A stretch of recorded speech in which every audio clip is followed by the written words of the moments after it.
Hello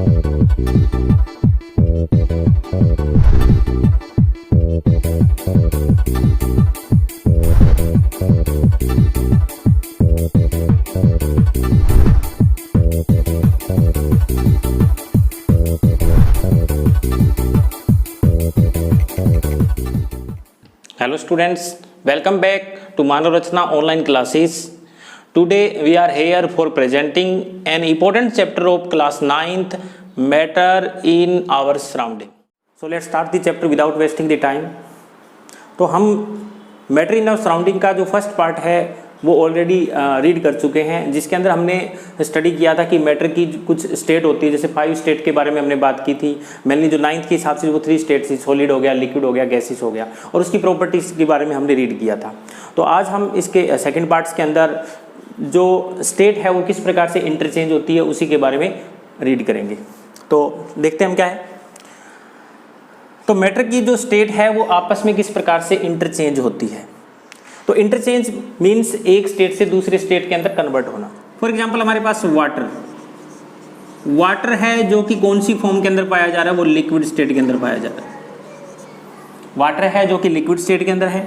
अब water को हमने किया हीट दिया, इसको हीट देने से वाटर जो है वो कंटिन्यूली कन्वर्ट हो जाता है किसके अंदर, स्टीम के अंदर कन्वर्ट हो जाता है, वेपर के अंदर कन्वर्ट हो जाता है। ठीक है, जो कि कौन सी स्टेट है, गैसी स्टेट है। यानी वाटर की जो लिक्विड स्टेट थी वो कन्वर्ट हो गई है किसके अंदर, स्टीम के अंदर। कब, जब उसको टेम्परेचर दिया हमने, हीट दिया है। तो अब इस स्टीम को हमने कूल किया। स्टीम को कूल करने से स्टीम वापस कन्वर्ट हो जाएगी किसके अंदर, वाटर के अंदर। यानी कि कौन सी स्टेट आ गई वाटर की, लिक्विड स्टेट आ गई। ठीक है, नॉर्मल वाटर था, लिक्विड स्टेट के अंदर था, हीटअप किया, स्टीम यानी कि गैसेस के अंदर बदल गया, इसको वापस कूल किया तो वाटर लिक्विड स्टेट के अंदर कन्वर्ट हो गया। और ज़्यादा कूल करेंगे अब तो ये वाटर कन्वर्ट हो जाएगा आइस के अंदर। जैसे फ्रीज के अंदर हम पानी को रखते हैं तो पानी धीरे धीरे किस में कन्वर्ट हो जाता है, आइस के अंदर कन्वर्ट हो जाता है। ये आइस है, ये कौन सी स्टेट है, ये सॉलिड स्टेट है। तो किस प्रकार से यहाँ पर हम देख रहे हैं कि जो वाटर है उसकी स्टेट चेंज हो रही है। इसी प्रकार एक प्रोसेस और भी होती है जिसको बोलते हैं हम sublimation.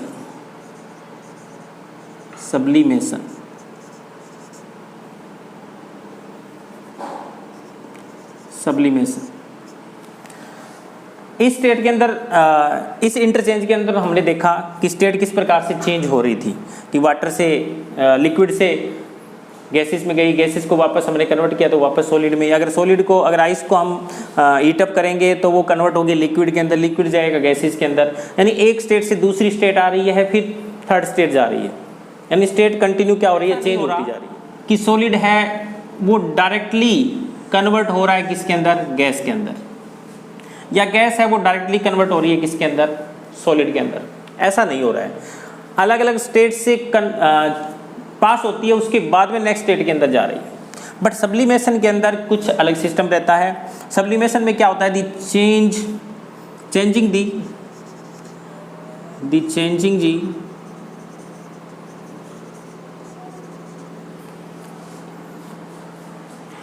solid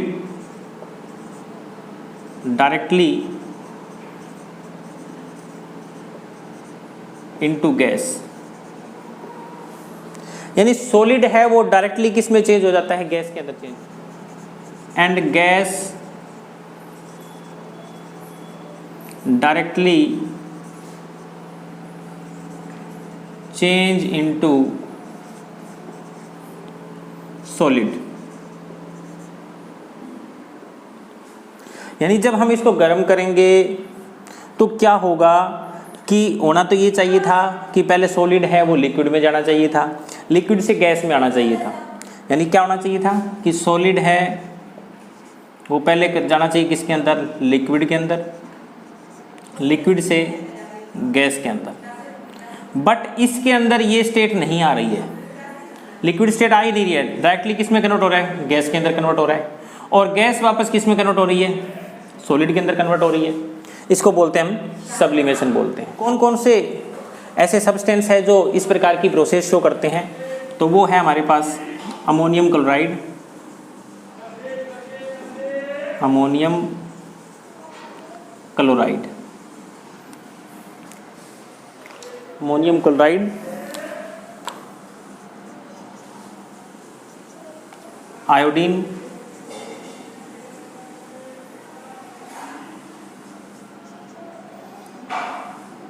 camphor, ammonium chloride जिसको हम नौशादर की गोली बोल देते हैं, तो उसके अंदर भी ऐसे ही प्रोसेस होती है कि अमोनियम क्लोराइड है वो डायरेक्टली कन्वर्ट हो जाता है किसमें, सॉलिड से गैस में कन्वर्ट हो जाता है। इसी प्रकार आयोडीन, आयोडीन भी डायरेक्टली किस में कन्वर्ट हो जाता है, सॉलिड टू गैसेस में कन्वर्ट हो जाता है। फॉर एग्जांपल लेते हैं ड्राई CO2, ड्राई CO2 इसको बोलते हैं ड्राई आइस, क्या बोलते हैं इसको, ड्राई आइस, यानी शुष्क बर्फ भी बोला जाता है इसको। इसमें भी ऐसा ही होता है कि डायरेक्टली किस में कन्वर्ट हो जाती है, गैस से, सॉलिड से किस में, गैस में कन्वर्ट हो जाती है, इसलिए इसका कूलिंग के लिए इसका यूज़ किया जाता है लंबे समय तक। तो ये कुछ एग्जांपल थे हमारे पास सब्लिमेशन के। तो आई थिंक आपको ये समझ में आया होगा अच्छे से सब्लिमेशन क्या है, इंपॉर्टेंट भी है, एग्जाम्पल आपको अच्छे से ध्यान रखने हैं। तो नेक्स्ट चलते हैं, नेक्स्ट टॉपिक हमारा। अब हम देखते हैं कि जो टेम्परेचर है उसका इफेक्ट कैसा पड़ता है जो स्टेट ऑफ मैटर है उसके ऊपर। तो हमने पीछे भी देखा जैसे टेम्परेचर देने से वो क्या है, अपनी स्टेट को चेंज कर रहे थे। अब ये स्टेट चेंज क्यों हो रही थी, क्या रीजन था कि ऐसा क्या हुआ कि टेम्परेचर देने से उसकी स्टेट चेंज होगी। तो उसको समझने के लिए क्या है कि जैसे जैसे हम टेम्परेचर देते हैं, ठीक है, किसको, सॉलिड को हमने टेम्परेचर दिया, तो उसकी जो काइनेटिक एनर्जी है वो क्या हो जाएगी, पार्टिकल्स की इंक्रीज हो जाएगी। कैसे इंक्रीज होगी इसको समझने के लिए हम देखते हैं। जैसे सॉलिड के अंदर हमने ऑलरेडी रीड कर चुके हैं कि सॉलिड के जो पार्टिकल्स है वो क्लोजली पैक्ड होते हैं। क्लोजली पैक्ड मीन्स कि इनके बीच में स्थान नहीं पाया जाता, स्पेस नहीं पाया जाता।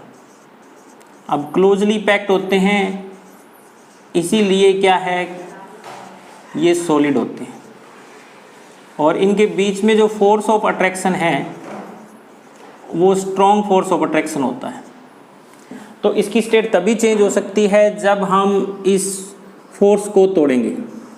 इस फोर्स को, इनके बीच में जो फोर्स है उसको तोड़ने के लिए हमने क्या देना पड़ा, इसको टेम्परेचर दिया।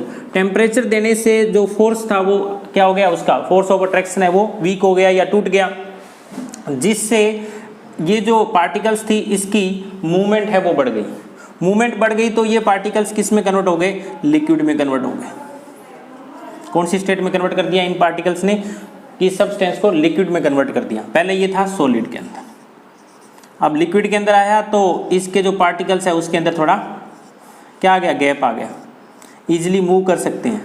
तो इसने फ्लूइडिटी है वो इसके अंदर पॉसिबल हो गई। तो हम कह सकते हैं कि टेम्परेचर देने से क्या है, जो पार्टिकल्स है उसकी मूवमेंट है वो बढ़ जाती है और फोर्स ऑफ अट्रैक्शन है वो क्या हो जाता है, वो वीक हो जाता है। और फोर्स ऑफ अट्रैक्शन है वो डिक्रीज होने की वजह से, ठीक है, इनकी मूवमेंट है वो ज़्यादा बढ़ जाएगी। अब नेक्स्ट देखते हैं कि मेल्टिंग पॉइंट्स क्या होता है। Melting points, the temperature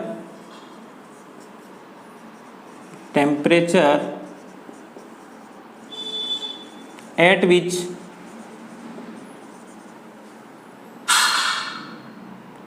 a solid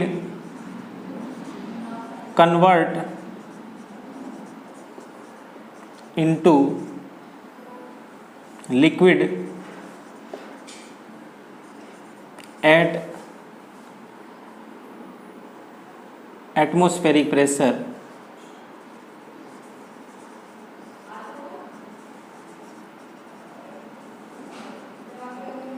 is known as melting point.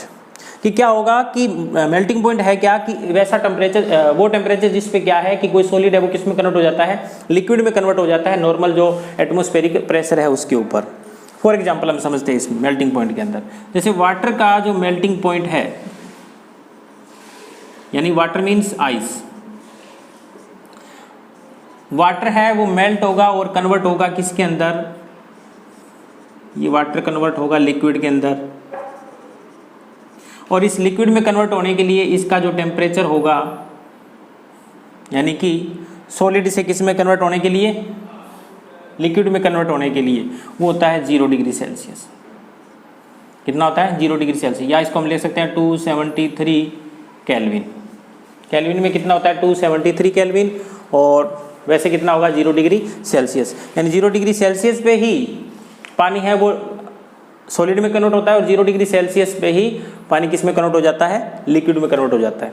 तो सोचने वाली बात है कि ये कैसे पॉसिबल हो रहा है कि 0 डिग्री सेल्सियस एक मान लो बेस मान सकते, बेस मतलब कि एक सेंटर मान सकते हैं। अब 0 से थोड़ा सा नीचे आता है ये किस में कन्वर्ट हो जाएगा, ये सॉलिड में कन्वर्ट हो जाना है, और 0 से थोड़ी सी मान लो एनर्जी इसको ज़्यादा मिलेगी तो ये किस में कन्वर्ट हो जाएगा, ये लिक्विड में कन्वर्ट होना शुरू हो जाएगा। तो ये है मेल्टिंग पॉइंट। मेल्टिंग पॉइंट से ही एक जुड़ी हुई डेफिनेशन रहती है, वो होती है फ्यूजन। दो वर्ड ज़्यादातर हमें सुनने को मिलता है, एक होता है फ्यूजन और एक होता है फिजन। अब फ्यूजन का मतलब तो होता है टूटना, फ्यूजन मीन्स क्या होता है टूटना, और फिजन का मीन्स होता है जुड़ना। मैं फिजन का भी आपको साथ में बताता हूँ थोड़ा। फिजन और फ्यूजन ये दोनों ही वर्ड हमें देखने को मिलते हैं जो न्यूक्लियर रिएक्शन है उसके अंदर, और जो एक रिएक्शन जो सनलाइट के अंदर होती है, जो सनलाइट है यानी सन है उसके अंदर जो प्रोसेस हो रही है जिसकी वजह से लाइट बन रही है, उस प्रोसेस के अंदर ये दोनों ही हमें देखने को मिलती है, फ्यूजन और फिजन। अब फ्यूजन का मीनिंग मैंने बताया टूटना, यानी इसके अंदर क्या होगा, सॉलिड है कन्वर्ट इनटू लिक्विड,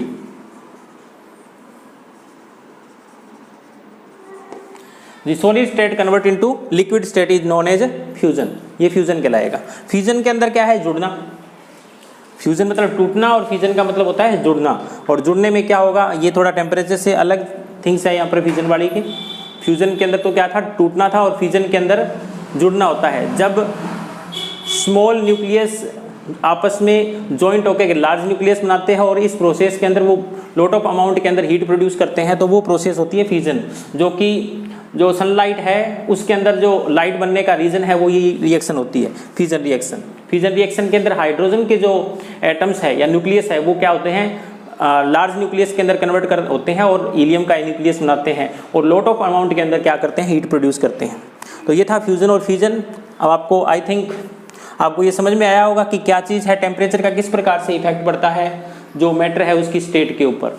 इसी प्रकार हम सॉलिड की बात की तो लिक्विड के अंदर भी ऐसा ही होता है कि लिक्विड के अंदर भी अगर टेम्परेचर दिया जाएगी तो वो उसकी फ्लूइडिटी है, वो जो उसके पार्टिकल्स की काइनेटिक एनर्जी है वो इंक्रीज हो जाएगी, और इंक्रीज होने से वो कन्वर्ट हो जाता है गैस के अंदर।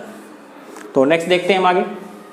तो स्टूडेंट्स हमने देखा कि टेम्परेचर है वो स्टेट ऑफ मैटर्स को किस प्रकार इफेक्टेड करता है। अब हम देखते हैं कि प्रेशर किस प्रकार से इफेक्ट करता है। तो जैसे जैसे हम प्रेशर को इंक्रीज और डिक्रीज करेंगे तो वो क्या करेगा, जो मैटर है उसकी स्टेट को क्या करता रहेगा, बदलता रहेगा। फॉर एग्जाम्पल हम समझते हैं किस प्रकार से, जैसे हमने पहले पढ़ा था सब्लिमेशन के अंदर ड्राई आइस, यानी कि शुष्क बर्फ बोलते हैं इसको। इस ड्राई आइस के अंदर क्या है कि अगर प्रेशर बढ़ाया जाता है और टेम्परेचर कम रखा जाता है तो ये कन्वर्ट हो जाती है किसके अंदर, ये सॉलिड में रहती है। कब, जब प्रेशर इंक्रीज होगा, pressure increase and temperature decrease, temperature decrease. जब टेम्परेचर डिक्रीज रहेगा यानी टेम्परेचर कम रहेगा और प्रेशर ज़्यादा रखा जाएगा तब तो ये होगी सॉलिड के अंदर। और अगर हम टेम्परेचर को इंक्रीज करते हैं, टेम्परेचर इंक्रीज करते हैं एंड प्रेशर डिक्रीज, प्रेशर को डिक्रीज करते हैं, तो ये कन्वर्ट हो जाता है किसमें, गैस के अंदर। लिक्विड में नहीं कन्वर्ट होगी, किस में कन्वर्ट हो जाएगी, सीधी गैस में कन्वर्ट हो जाएगी, क्योंकि ये सब्लिमेशन जो प्रोसेस है वो शो करती है। यानी ड्राई CO2 या ड्राई आइस है वो क्या होगा, अगर प्रेशर बढ़ाओगे और टेम्परेचर कम रखोगे तो वो सॉलिड में रहेगी, और अगर आपने टेम्परेचर को बढ़ा दिया और प्रेशर कम कर दिया तो वो कन्वर्ट हो जाएगी गैस के अंदर। तो किस प्रकार से आपने देखा कि मैटर है उसके ऊपर जो प्रेशर है वो इफेक्ट डाल रहा है। नेक्स्ट हम देखते हैं, अब सॉलिड कार्बन डाइऑक्साइड को क्या किया जाता है, स्टोर किया जाता है अंडर हाई प्रेशर के ऊपर। यानी कार्बन डाइऑक्साइड इसीलिए क्या करते हैं, हाई प्रेशर के ऊपर स्टोर करते हैं इसको, और सीधा ही हम इसको कन्वर्ट कर लेते हैं। तो ऑलरेडी हम इस चीज़ को पढ़ चुके हैं, यहाँ पर मैंने ये नोट करवाने के लिए लिखा था यहाँ पर। अब नेक्स्ट आता है कि लेटेंट हीट। अब जितने भी मैटर होते हैं उनकी जो स्टेट होती है, चाहे वो सॉलिड है, चाहे लिक्विड है, चाहे गैस है, ठीक है, चाहे प्लाज्मा है, तो उनके अंदर हिडन एनर्जी रहती है जो उनकी स्टेट को कन्वर्ट करने के अंदर एक इम्पोर्टेंट रोल प्ले करती है। उसी को हम बोलते हैं लेटेंट हीट। तो डेफिनेशन के अंदर देख सकते हैं, दी हिडन हीट यानी कि छुपी हुई एनर्जी जो क्या करेगी, ब्रेक करेगी force of attraction between molecules directly change in state during state of change. जब स्टेट चेंज होगी उस दौरान क्या करेगी, वो जो फोर्स ऑफ अट्रैक्शन है उसको तोड़ने का काम करेगी। जैसे सॉलिड है तो उसके फोर्स ऑफ अट्रैक्शन है उसको तोड़ करके वो लिक्विड में बदलने का काम करेगी। अगर लिक्विड है तो उसके फोर्स ऑफ अट्रैक्शन को और ज़्यादा तोड़ करके वो उसको गैस में बदलने में हेल्प करेगी। उसको बोलेंगे हम लेटेंट हीट। ठीक है, तो ये लेटेंट हीट है, ये 2 टाइप्स की होती है। नंबर 1 हम देख लेते हैं, एक होती है latent heat of fusion. Latent heat of fusion. Latent heat of fusion means क्या है, फ्यूजन का हम ऑलरेडी पढ़ चुके हैं। फ्यूजन क्या था, जैसे मैंने बताया कि सॉलिड से जो लिक्विड में चेंज होने की प्रोसेस है उसी को हम बोलते हैं फ्यूजन। अब लेटेंट हीट ऑफ फ्यूजन क्या है, the heat required to convert 1 kilogram solid into liquid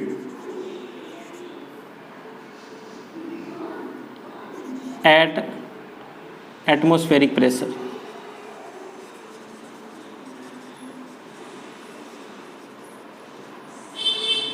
ठीक है, लेटेंट हीट ऑफ फ्यूजन क्या है कि वो हीट जो हमें चाहिए कि 1 किलोग्राम कोई सॉलिड है उसको लिक्विड में कन्वर्ट करने के लिए जितनी एनर्जी की हमें रिक्वायरमेंट रहेगी वो क्या कहलाएगी, लेटेंट हीट ऑफ फ्यूजन कहलाएगी। फ्यूजन का मतलब मैंने पहले बताया सॉलिड से लिक्विड में चेंज करने के लिए। एक होती है latent heat of vaporisation. Latent heat of vaporisation,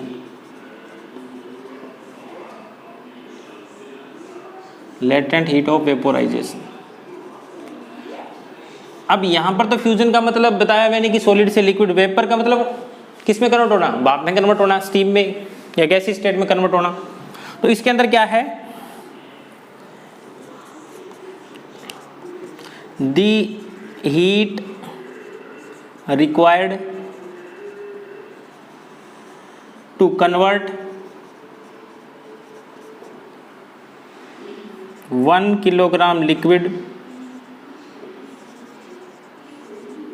into gas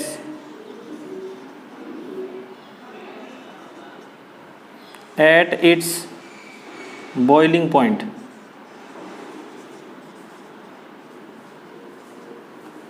यानी बॉइलिंग पॉइंट के ऊपर हमने देखा जैसे कि वाटर है, वाटर को हमने बॉईल करना शुरू कर दिया। मोस्टली हम घरों में भी देखते हैं ऐसा। जब वाटर को बॉईल किया जा रहा है तो जो वाटर को बॉईल करते हैं उस दौरान होता क्या है, हम एक डायग्राम से देखते हैं किस प्रकार से इफेक्ट है करता है ये। अब ये वाटर बॉईल हो रहा है मान लो, तो जब वाटर बॉईल हो रहा है तो उस दौरान क्या हो रहा है कि हम लगातार इसको हीट देते जा रहे हैं। और हमने ये पढ़ा है कि वाटर का जो बॉइलिंग पॉइंट होता है वो होता है 100 degree Celsius, the temperature at which a liquid convert into vapour. तो उसको हम क्या बोलेंगे, बॉइलिंग पॉइंट बोलेंगे। तो वाटर का बॉइलिंग पॉइंट है 100 डिग्री सेल्सियस। तो कभी भी आपने नोटिस किया होगा कि जब वाटर को बॉइल किया जा रहा है उस दौरान क्या होता है कि आप कितना ही टेम्परेचर बढ़ाते रहो, ठीक है, पानी का जो टेम्परेचर है वो 100 डिग्री सेल्सियस ही बना रहेगा। तो जो हम उसको हीट दे रहे हैं वो कहाँ जा रही है? तो वो हीट क्या कर रही है, उस लिक्विड को कन्वर्ट कर रही है किसके अंदर, वो उसको वेपर में कन्वर्ट करने में वेस्ट हो रही है। उसी को बोलेंगे हम लेटेंट हीट ऑफ वेपोराइजेशन, जो छुपी हुई एनर्जी है जो उसको कन्वर्ट करने में हेल्प कर रही है।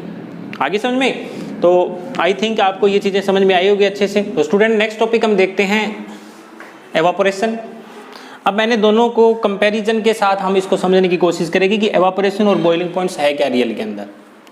तो जो एवापोरेशन है, दो डेफिनेशन हम इसमें देख सकते हैं कि क्या है, एक प्रोसेस है जिसमें क्या हो रहा है कि जो लिक्विड है वो कन्वर्ट हो रहा है वेपर के अंदर, यानी लिक्विड है वो कन्वर्ट हो रहा है किसके अंदर, वेपर के अंदर कन्वर्ट हो रहा है किसी भी टेम्परेचर के ऊपर, एनी टेम्परेचर, कोई फिक्स टेम्परेचर नहीं, किसी भी टेम्परेचर के ऊपर बिलो बॉइलिंग पॉइंट।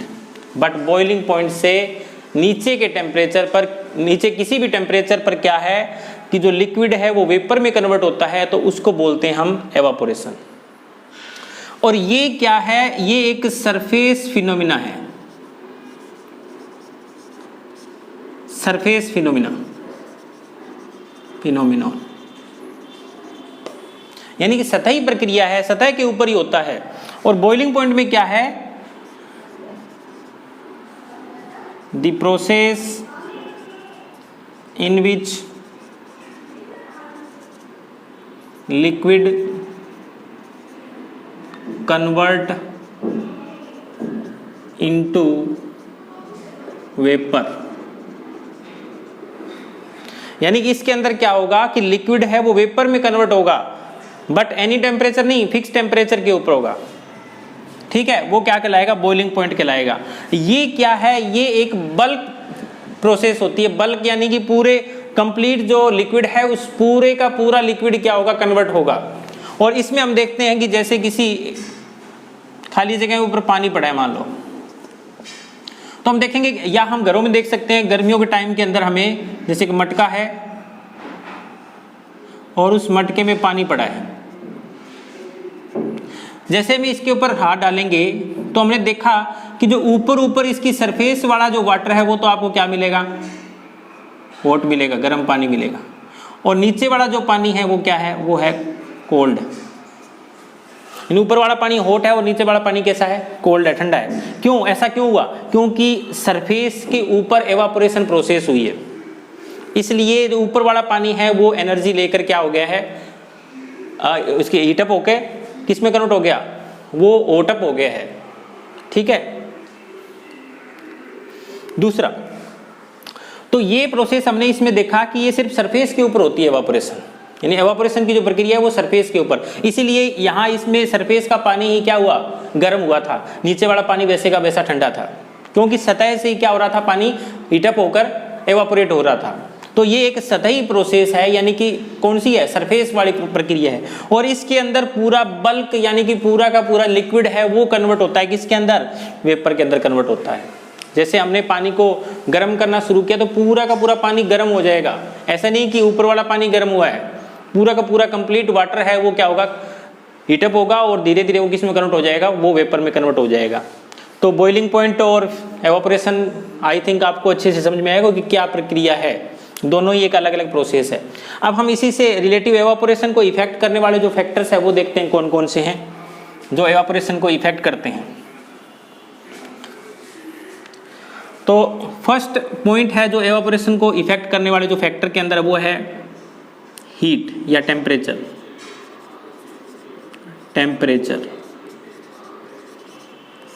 क्या इफेक्ट पड़ता है एवापोरेशन की प्रक्रिया के ऊपर जब टेम्परेचर को इंक्रीज या डिक्रीज किया जाता है। तो इसको समझने के लिए हम देखते हैं कि ठंड के समय में यानी विंटर जो सीजन होता है, काफ़ी फोग वाला जो मौसम रहता है, उस दौरान हम देखते हैं कि जो हमारे क्लोथ्स है उनको जब वॉश किया जाता है और वॉश करने के बाद में उनको सुखाया जाता है, तो हमने देखा है कि ठंड के समय कपड़े हैं वो बहुत टाइम लगाते हैं सूखने के अंदर, ठीक है। और अभी जैसे गर्मियों का मौसम स्टार्ट हो गया और गर्मियों के अंदर हम देखते हैं कि कपड़े सुखाते ही कुछ टाइम बाद में सूख जाते हैं। क्यों हुआ ऐसा? क्योंकि टेम्परेचर बढ़ने से जो एवापोरेशन की रेट है वो इंक्रीज हो गई। तो हम देख सकते हैं टेम्परेचर का क्या इफेक्ट हुआ कि temperature increase the rate of evaporation, the rate of evaporation, यानी टेम्परेचर है वो एवापोरेशन की रेट को इंक्रीज कर देता है, ठीक है। और अगर टेम्परेचर कम होगा तो एवापोरेशन की रेट क्या हो जाएगी? डिक्रीज हो जाएगी। Second, surface area. Surface area, ये सरफेस एरिया किस प्रकार से इफेक्ट करता है? तो इसी को हम वापस उसी में रिलेट करेंगे जो कपड़े हमने वॉश करने वाले हमने एग्जांपल लिया था, उसी के अंदर कपड़ों को वॉश किया, घर पे आपकी मम्मी आपकी सिस्टर कोई कपड़े धोते हैं, तो कपड़े धोने के बाद में जब उनको सुखाने के लिए किसी वायर पर डालते हैं, किसी वॉल पे डालते हैं, तो हमने देखा है कि अगर उनको स्क्वीज करके निचोड़ करके सीधे ही डाल दिए जाए, फॉर एग्जांपल मैं देता हूँ, जैसे मान लो मेरे पास ये कपड़ा है, ठीक है, इस कपड़े को मैं एक तो सुखाने का तरीका ये हो कि ऐसा सुखाया और इसको ऐसे के ऐसे मैंने डाल दिया, तो इसको सूखने में क्या लगेगा? टाइम ज़्यादा लगेगा, क्योंकि सरफेस एरिया क्या है इसका? कम है। दूसरा, अगर मैंने इसको वॉश करने के बाद में सुखाने का तरीका ये रहा कि मैंने इसका सरफेस एरिया बढ़ा दिया और फिर इसको सुखा रहा हूँ, तो उसको सूखने में टाइम कम लगेगा, जल्दी सूखेगा। तो इस एग्जांपल से हम समझ सकते हैं कि अगर सरफेस एरिया इंक्रीज होता है तो एवापोरेशन की रेट भी क्या हो जाएगी? इंक्रीज हो जाएगी। ये भी क्या करता है? इंक्रीज करता है, increase the rate of evaporation, evaporation. Next, third point, humidity. ये ह्यूमिडिटी है क्या चीज? The amount of water vapour, the amount of water vapour present in environment या atmosphere, the amount of water vapour present in atmosphere, the amount of water vapour present in atmosphere is known as humidity. कि अगर environment के अंदर या atmosphere के अंदर water vapour ज्यादा होगी तो ह्यूमिडिटी ज्यादा होगी, अगर वाटर वेपर कम है तो ह्यूमिडिटी कम है। जैसे गर्मियों के अंदर ह्यूमिडिटी कम रहती है और ठंड के समय में ह्यूमिडिटी ज्यादा रहती है, नमी ज्यादा रहती है। और अगर ह्यूमिडिटी बढ़ जाएगी तो हमें ऐसा लगेगा कि बारिश या कोई आंधी तूफान आने की संभावनाएं बढ़ जाती हैं। तो एवापोरेशन को किस प्रकार से इफेक्ट डालता है? अब हम देखा कि वाटर वेपर ज्यादा है एनवायरमेंट के अंदर, यानी कि नमी ज्यादा है। नमी ज्यादा है तो कपड़े वगैरह वॉश करने के बाद में सुखाने में टाइम उनको ज्यादा लगेगा, क्योंकि नमी तो पहले ही ज्यादा है एनवायरमेंट के अंदर। और अगर नमी कम होगी, ह्यूमिडिटी कम होगी, तो वो इजिली क्या हो जाएंगे? सूख जाएंगे। तो हम कह सकते हैं कि ह्यूमिडिटी क्या करती है? ह्यूमिडिटी इंक्रीज होने पर रेट ऑफ एवापोरेशन क्या हो जाएगी? डिक्रीज हो जाएगी। ह्यूमिडिटी इंक्रीज होगी तो एवापोरेशन की रेट क्या होगी? डिक्रीज। और ह्यूमिडिटी डिक्रीज होगी तो एवापोरेशन की रेट इंक्रीज हो जाएगी, उल्टा चलेगी इसमें। नेक्स्ट है विंड स्पीड। विंड स्पीड यानी कि हवा की जो स्पीड है वो भी इफेक्ट डालती है। अगर तेज हवा चल रही है, विंड स्पीड हाई है, तो इजीली है वो वाटर है वो एवापोरेट हो जाएगा, ठीक है। जैसे कपड़े वाले मेरे एग्जांपल वही लेके चल रहा हूं मैं लगातार, ताकि आपको इजीली समझ में आए। तेज हवा चल रही है तो कपड़े सूखने में टाइम नहीं लगेगा, आई समझ में ये चीज, ठीक है। तो अगर स्पीड ज्यादा है हवा की तो एवापोरेशन की रेट क्या हो जाएगी? इंक्रीज हो जाएगी। अगर स्पीड कम है तो एवापोरेशन की रेट क्या होगी? कम हो जाएगी। तो ये कुछ फैक्टर थे जो क्या करते हैं? एवापोरेशन की रेट को इफेक्ट करते हैं। तो आई थिंक आपको ये चीजें समझ में आई होगी अच्छे से। इंपॉर्टेंट क्वेश्चन है ये, इससे रिलेटिव आपसे फैक्टर पूछ लेता है और ये किस प्रकार से इफेक्ट डालते हैं ये भी पूछ लेता है। आगे समझ में? जैसे मैं कुछ एग्जांपल भी लेता हूँ आपको इसमें कुछ और समझाने के लिए। इसी से रिलेटिव बहुत सारे क्वेश्चन आते हैं और वो क्वेश्चन की मैं सीरीज लास्ट में आपको डाल भी रहा हूँ, आपको जो इसी से रिलेटिव जो क्वेश्चन है वो मैं एक सीरीज में डालूंगा। फ्रेंड्स, हम बात कर रहे थे किस प्रकार से हम टेम्परेचर को एक स्केल से दूसरे स्केल में कन्वर्ट कर सकते हैं। कि जैसे हमारे पास टेम्परेचर की जो एसआई यूनिट होती है वो होती है केल्विन। अब केल्विन को हम सेल्सियस में कन्वर्ट करना, सेल्सियस से उसको फारेनहाइट में कन्वर्ट करना, तो ये किस प्रकार से हम चेंज कर सकते हैं, इससे रिलेटिव एक फॉर्मूले हैं जो मैं आपको यहाँ पर बता रहा हूँ। तो देखते हैं कि अगर हमें चेंज करना है सेल्सियस, डिग्री सेल्सियस को चेंज करना है किसके अंदर, केल्विन के अंदर। डिग्री सेल्सियस चेंज करना है केल्विन के अंदर। तो अगर ये चेंज करना है, यानी कि डिग्री सेल्सियस को चेंज करना है केल्विन के अंदर और केल्विन को चेंज करना है डिग्री सेल्सियस के अंदर, ये किस प्रकार से कर सकते हैं। तो इसके लिए फॉर्मूला आपको याद रखना है कि 0 डिग्री सेल्सियस है वो इक्वल है किसके, 273 केल्विन के। 0 degree Celsius is equal to 273 kelvin. इसके बेसिस पे हम किसी भी टेम्परेचर को क्या कर लेंगे, चेंज कर लेंगे। तो आपको करना क्या है कि अगर हमारे पास दिया है 300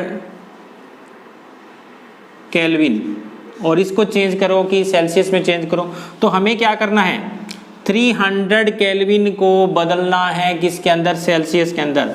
तो बदलने के लिए क्या करना है, 300 केल्विन में से माइनस कर दो 273। 273 माइनस करने से ये कन्वर्ट हो जाएगा किसके अंदर, देखो हमारे पास बच गया 7, 27 रह गए। तो 27 डिग्री सेल्सियस हमारे पास आंसर आ जाएगा। कि अगर केल्विन को आपको सेल्सियस में बदलना है तो आपको माइनस करना है 273, और अगर सेल्सियस को केल्विन में बदलना है तो आपको ऐड करना है 273। जैसे फॉर एग्जांपल 100 डिग्री सेल्सियस को बदलोगे केल्विन के अंदर, तो 100 डिग्री प्लस 273 ऐड कर दो इसके अंदर, तो ये आ जाएगा 373 केल्विन। तो केल्विन में कितना हो जाएगा, 373 केल्विन हो जाएगा। तो आई थिंक आप इजीली इसको कर पाओगे।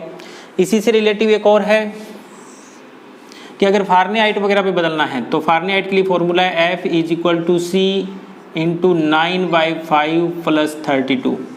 ये एक फॉर्मूला आपको याद रखना है। क्या फॉर्मूला है, F is equal to C into 9/5 plus 32। F is equal to C into 9/5 plus 32। तो इस फॉर्मूले से हम सेल्सियस को फारेनहाइट में बदल सकते हैं और फारेनहाइट को सेल्सियस में बदल सकते हैं। किस प्रकार से बदलेंगे, जैसे हमारे पास है 100 डिग्री सेल्सियस है और उसको कन्वर्ट करना है किसके अंदर, फारेनहाइट में कन्वर्ट करना है। तो फारेनहाइट में कन्वर्ट करना है तो हमारे पास फॉर्मूला है ऑलरेडी कि F की जगह हमने फॉर्मूला लगा रहा हूँ पहले मैं यहाँ पर, फिर देखते हैं हम इसमें 9/5 प्लस 32। तो C हमारे पास है 100 इंटू 9/5 प्लस 32। तो ये 5 इसको कट करेगा 20 पे, 29 से मल्टीप्लाई करेगा 180 प्लस 32, क्या हो जाएगा हमारे पास 212, यानी 212 फारेनहाइट हमारे पास है, डिग्री फारेनहाइट आ जाएगा। तो इस प्रकार से हम क्या कर सकते हैं, टेम्परेचर को भी चेंज कर सकते हैं। ये कुछ फॉर्मूले हैं, वो आगे भी आपके काम आते रहेंगे। एक दो चीज़ें और ध्यान रखना इससे संबंधित कि नॉर्मल हमारा बॉडी टेम्परेचर कितना होता है, नॉर्मल बॉडी टेम्परेचर, तो जो नॉर्मल बॉडी टेम्परेचर है अपना वो होता है 37 degree Celsius. Normal body temperature कितना है, 37 डिग्री सेल्सियस, और फारेनहाइट के अंदर है 98.6 डिग्री फारेनहाइट, 98.6 डिग्री फारेनहाइट। तो ये टेम्परेचर से संबंधित कुछ पॉइंट्स थे जो आपके लिए इम्पोर्टेंट थे। तो नेक्स्ट देखते हैं, मैंने आपको कहा कि क्वेश्चंस जो इससे रिलेटिव कुछ आ रहे हैं वो मैं करवा रहा हूँ कि किस प्रकार से वो आप इनको सोल्व करोगे। ये क्वेश्चन आ जाए तो हम किस प्रकार से उसका आंसर दे पाएंगे। तो कुछ क्वेश्चन के मैं एग्जांपल लेके आपके सामने यहाँ पर दिखा रहा हूँ। अगर इस चैप्टर में जो क्वेश्चन आते हैं जो मैं कह रहा था अभी आपको, तो उन क्वेश्चन को हम किस प्रकार से सोल्व करेंगे। तो अभी देखते हैं, इसके अंदर मैंने कुछ क्वेश्चन उठाए हैं, उसी के बेसिस के क्वेश्चन आपके आते रहते हैं। तो आप अगर इनके आंसर अगर आप दे पाते हो तो उनको भी आप इजीली सॉल्व कर पाओगे। जैसे फर्स्ट मैंने क्वेश्चन उठाया कि जैसे इसे पूछ लेगा रीजन क्या है, नंबर 1 क्वेश्चन पूछा what is water at room temperature is a liquid, कि पानी है वो नॉर्मल जो टेम्परेचर होता है उसके ऊपर लिक्विड होता है। तो अगर आपको लिक्विड स्टेट की जो प्रॉपर्टी याद है तो वो आप इसमें लिख सकते हो। क्यों है? क्योंकि इसके अंदर फ्लूइडिटी होती है, it get the shape of any vessels in which it kept, जिस वेसल में इसको कैप्ट किया रखा जाएगा उसी की क्या कर लेगा, ये शेप ले लेगा, इसलिए वाटर क्या है, लिक्विड है। सेकंड है आयरन अलमीरा जो होती है वो क्या होती है, सॉलिड होती है रूम टेम्परेचर पर। क्यों? क्योंकि सॉलिड की क्या होती है, फिक्स शेप होती है, फिक्स वॉल्यूम होता है, ठीक है, इसलिए क्या है, सॉलिड है। तो जो सॉलिड की प्रॉपर्टी है वो आप इसके अंदर नोटिफाई कर सकते हो।